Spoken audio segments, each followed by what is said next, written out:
جس کی وجہ سے خون فرج خارج میں نہیں آیا، داخل ہی میں رک گیا، تو جب تک کپڑا نہ نکالے گی حیض والی نہ کہلائے گی، نمازیں پڑھیں گی، روزہ رکھیں گی، اندر کا نہیں باہر کا۔ ایک اور مسئلہ بھی سمجھنا ہمیں ہے آج، وہ ہے حیض کا رنگ، خون کا رنگ کیسے ہوتا ہے۔ حیض کے 6 رنگ ہوتے ہیں۔ اب یہ مسئلہ جو ہے یہ میں نے آج سے دیکھو 25 سال پہلے پڑھا تھا، یہ مسئلہ ہمیں تفسیر میں یہ سکھایا گیا، حالانکہ اس وقت تو ہم بالکل ہی ہمیں نہیں پتا، یعنی میری شادی بھی اس کے 12 سال کے بعد ہوئی ہے، لیکن یہ مسائل سارے ہمیں ڈسکس کرنے پڑتے ہیں، اسی سے سارے احکامات آتے ہیں۔ تو شروع شروع میں جب ہم علم حاصل کرتے ہیں نا، تو جو شروع شروع کا علم ہوتا ہے نا، یہ بڑا خطرناک ہوتا ہے۔ تھوڑا علم جو ہوتا ہے نا، تھوڑا علم یا ادھورا علم، یہ بڑا خطرناک ہوتا ہے، بندہ بڑا جوشیلا ہو جاتا ہے، تو مسئلے کا پتہ نہیں ہوتا۔ تو اب یہ خواتین کا آپ کو، جب ہم آہستہ آہستہ بڑے ہوتے ہیں، شادی سے پہلے بھی ہمیں یہ چیزیں سمجھ آنی چاہیے، اور خاص کر علماء کو، کہ ہم تو لوگوں کو نمازیں پڑھاتے رہتے ہیں، تو نماز پڑھی کہ نہیں پڑھی؟ تو وہ جیسے وہ ایک تبلیغی جماعت والا جو تھا، وہ بندہ گھر آیا واپس کچھ عرصہ لگا کے، تو بیوی کو مار رہا تھا، تو کسی نے کہا کیا آپ کیوں مار رہے ہو اس کو؟ تو کہتے ہیں یہ داڑھی کیوں نہیں رکھتی، یہ داڑھی کیوں نہیں رکھتی؟ تو وہ کہتے ہیں عورتوں کو داڑھی نہیں آتی نا، تو اس نے کہا یہ نیت تو کرے نا داڑھی کی، نیت تو کم سے کرے، ارادہ تو کرے، ارادہ تو لکھے نا۔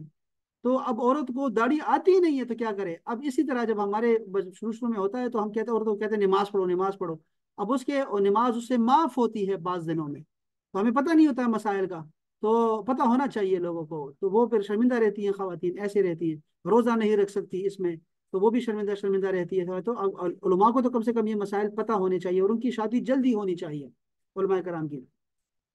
اسی طرح جو ہے وہ قرآن مجید کی تلاوت نہیں کر سکتی، تو آپ اگر کہیں بھائی تلاوت کرو تلاوت کرو، وہ کیسے تلاوت کرے؟ وہ تلاوت نہیں کر سکتی، اس کو منع ہے تلاوت کرنا، تو وہ نہیں کر سکتی۔ تو یہ مسائل پتہ ہونے چاہیے، یہ اس وقت پڑھے تھے، ہمیں سمجھ نہیں آئی یہ کیا پڑھ رہے ہیں، لیکن وہ آپ کو عالم بنا دیتی ہے، چیزیں آپ کو سمجھ آنا شروع ہو جاتی ہیں، اور آپ کا روشنی جو ہے نا، یہ علم سارا روشنی کا ماحول ہے۔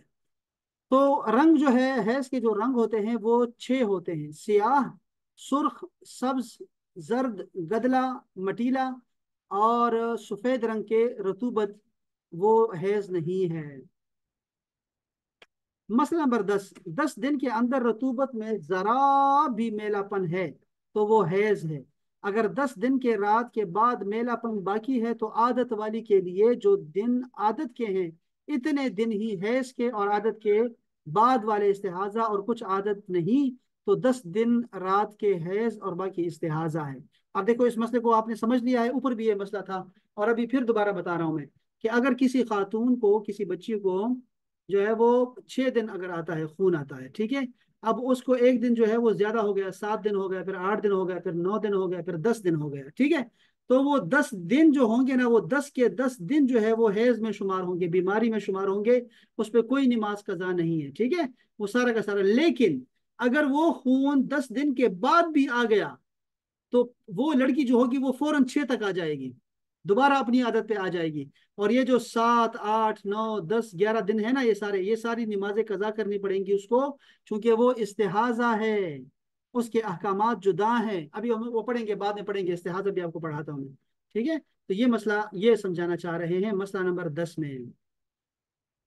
آگے ہے: جس عورت کو عمر بھر خون آیا ہی نہیں، وہ کتنی خوش نصیب عورت ہے، جس عورت کو کوئی عمر بھر خون آیا ہی نہیں ہے، یا آیا ہے مگر 3 دن سے کم آیا ہے، تو عمر بھر وہ پاک ہی رہی، اور اگر ایک بار 3 دن رات خون آیا پھر کبھی نہیں آیا تو وہ فقط 3 دن رات حیض کے ہیں، باقی ہمیشہ کے لیے وہ پاک رہے گی۔ یہ مسئلہ بھی سمجھنے والا ہے، ریئر کیس ہے لیکن اس کو بھی سمجھنا چاہیے۔ نفاس کو ہم لوگ بعد میں پڑھ لیں گے، نفاس کا مسئلہ جو ہے وہ الگ سے، لیکن چلو پڑھ لیتے ہیں چونکہ وہ آگے آگے اور بھی باتیں آ رہی ہیں۔ نفاس کیا چیز ہے؟ نفاس یعنی وہ خون جو بچہ جننے کے بعد آتا ہے، اس کو کہتے ہیں نفاس۔ ابھی اس کے لفظ کو بھی یاد رکھیں، ٹھیک ہے، اس کی کمی کی جانب کوئی مدت مقرر نہیں ہے۔ کمی یعنی 1 دن بھی آ سکتا ہے، 1 گھنٹہ بھی آ سکتا ہے، 2 دن بھی آ سکتا ہے، 3 دن، 10 دن، ٹھیک ہے۔ تو کمی میں کوئی مدت مقرر نہیں، آدھے سے زیادہ بچہ نکلنے کے بعد ایک آن میں خون آیا تو نفاس ہے، اور زیادہ سے زیادہ نفاس کا زمانہ 40 دن رات ہے۔ مسئلہ نمبر 12: نفاس کا شمار اس وقت سے ہوگا جب کہ آدھے سے زیادہ بچہ نکل آئے، تب ہوگا۔ یہ مسئلے سمجھنے والے ہیں نا. ابھی آج بھی خاتون پوچھ رہی تھی مجھ سے کہ عدت جو ہے وہ کب شروع ہوتی ہے، عدت خاتون کی عدت کب شروع ہوتی ہے. تو یہ سمجھ لے بات کو کہ عدت شوہر کے مرنے کے فوراً بعد شروع ہو جاتی ہے. تو عورت کے بارے میں یہ ہے لکھا ہوا کہ اگر شوہر کسی اور شہر میں ہے تو عورت جو ہے وہ اپنی جگہ پر رہے گی، اس کو نہیں ہلنا چاہیے، جنازے میں شرکت بھی نہیں کرنی چاہیے، سفر بھی نہیں کرنا چاہیے اس کو، وہ رہے اپنی جگہ پر بس. اس کی عدت شروع ہو گئی ہے. اور عدت کا میں نے بتایا تھا کہ یہ بڑا ذریعہ ہے تہمت سے بچنے کا، اور اللہ کا حکم ہے، رسول کا حکم ہے، تو اس پہ ہمیں باہر نہیں نکلنا چاہیے. ابھی تو خواتین الیکشن لڑ رہی ہیں عدت میں. لاہور میں وہ جیت بھی گئی تھی. لاہور میں تھا میں تو وہ عدت میں تھی اور وہ الیکشن لڑ رہی تھی، جلسے کر رہی تھی. یہ اتنا کوئی ضروری کام تو نہیں ہے، لیکن بس وہ علماء کرام ہیں اس طرح مسئلے بتاتے رہتے ہیں تو وہ چلے جاتی ہے. اب ایک خاتون ہے وہ کورس کر رہی ہے، میں کورس کر رہی ہوں اور کورس کے لیے مجھے جو ہے وہ اس کو چھوڑ نہیں سکتی. تو اب وہ عدت جو ہے وہ کورس میں گزار رہی ہے، کورس بھی کر رہی ہے ساتھ میں، اور ساتھ میں جو ہے عدت بھی گزار رہی ہے. تو یہ اس طرح کے پھر اس کے بعد اگر آپ کے اوپر انگلیاں اٹھتی ہیں اور تہمتیں لگتی ہیں تو وہ جائز ہے، جائز ہے. تمہاری غلطی تمہاری ہے اور تمہیں لوگوں کی پرواہ کرنی چاہیے. ایسا نہیں ہے کہ لوگوں کی پرواہ نہیں ہے، لوگوں کی پرواہ کرنی چاہیے. اچھا تنبیہ، اس بیان میں جہاں بچہ ہونے کا لفظ آئے گا اس کا مطلب ہے آدھے سے زیادہ بچہ باہر آ جانے. مسئلہ نمبر 13، کسی کو 40 دن سے زیادہ خون آیا تو اگر اس کی پہلی بار بچہ پیدا ہوا ہے یا یہ یاد نہیں کہ اس سے پہلے بچہ پیدا ہونے میں کتنے دن خون آیا تھا، تو ان دونوں صورتوں میں 40 دن رات جو ہے وہ نفاس کے رہیں گے. باقی اگر اس کے علاوہ جو ہے وہ استحاضہ ہے اور جو پہلی عادت معلوم ہے تو عادت کے دنوں تک نفاس ہے، اور جتنا دن زیادہ آیا وہ استحاضہ ہے. جیسے عادت ہے 30 دن تک خون آتا ہے، پہلے بچے میں 30 دن خون آیا، تو اب اس بار دوسری بار جو ہے 45 دن خون آیا تھا، تو کیا کریں گے؟ 30 دن نفاس کے ہوں گے اور 15 دن استحاضہ کے ہوں گے. استحاضہ کے مسائل ہمیں پہلے جاننے چاہیے یار. یہ بات میں نے دیکھی ہے کہ یہ مسائل بتاتے ہوئے ہمیں استحاضہ کو پہلے پڑھنا چاہیے. استحاضہ کا کیا چکر ہے؟ اچھا، بچہ پیدا ہونے سے پہلے جو خون آیا تھا وہ نفاس نہیں ہے بلکہ استحاضہ ہے، اگرچہ بچہ آدھا باہر آ بھی گیا ہو. اچھا، حمل ساکت ہونے سے پہلے کچھ خون آیا کچھ بعد میں، تو پہلے والا استحاضہ ہے، بعد والا نفاس ہے، لیکن یہ اس صورت میں ہے جب کوئی عضو بن چکا ہو، ورنہ پہلے والا اگر حیض ہو سکتا ہے تو حیض ہے نہیں تو استحاضہ. بس وہی مسائل ہیں، دوبارہ بار بار اسی کو ریپیٹ کر رہے ہیں.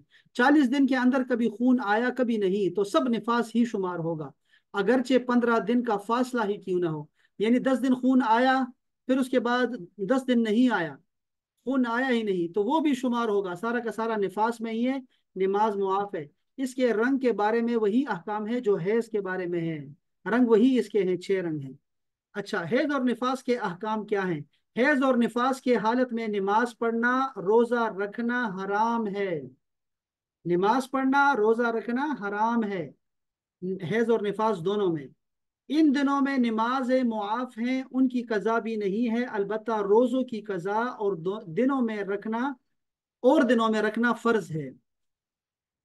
نماز کے وقت میں وضو کر کے اتنی دیر تک ذکر الہی، درود شریف اور دوسرے وظیفے پڑھ لیا کریں جتنی دیر نماز پڑھا کرتی تھی، تاکہ عادت رہے. دیکھا آپ لوگوں نے، اگر کوئی خاتون ہے بیمار ہو گئی ہے تو اس کو اللہ رسول کا ذکر ختم نہیں کرنا چاہیے، کیونکہ وہ تو 5 6 دن 10 دن جو ہے وہ بیماری میں گزارے گی، اس کی زندگی ایسی ہے. تو ایسا تو اس کو نہیں ہونا چاہیے کہ وہ اللہ کے ذکر سے دور چلی جائے. نہیں، وہ ذکر کر سکتی ہے، نماز نہیں پڑھ سکتی، بس ذکر تو کر سکتی ہے نا. تو وضو کرے اور بیٹھ کے اللہ کا ذکر کرے اور وظیفہ کرے باقاعدہ بیٹھ کے، درود شریف پڑھ سکتی ہے بیٹھے ہم. یہ حکمی ناپاکی ہے، حکمی. اللہ رسول کے ہاں جب آپ نے کلمہ پڑھ لیا ہے تو آپ جو ہیں پاک ہیں. انسان مسلمان ہو جائے تو پاک ہو جاتا ہے، اور کافر وہ چاہے کتنی بار نہائے غسل کرے وہ پاک نہیں ہوگا، نجس ہی ہوگا. تو آپ جو ہے اللہ کا ذکر کر سکتی ہیں. اس میں کھانے سے پہلے بسم اللہ پڑھ لیا کریں، اسی طرح جو ہے وہ الحمدللہ سبحان اللہ یہ سارا کچھ کر سکتی ہیں. ایون کہ آپ سورہ فاتحہ بھی پڑھ سکتی ہیں، ٹھیک ہے، اگر بطور دعا پڑھ سکتی ہیں. اسی طرح حیض اور نفاس والی کو قرآن مجید پڑھنا دیکھ کر ہو یا زبانی، اور اس کا چھونا بھی اگرچہ جلد یا چولی یا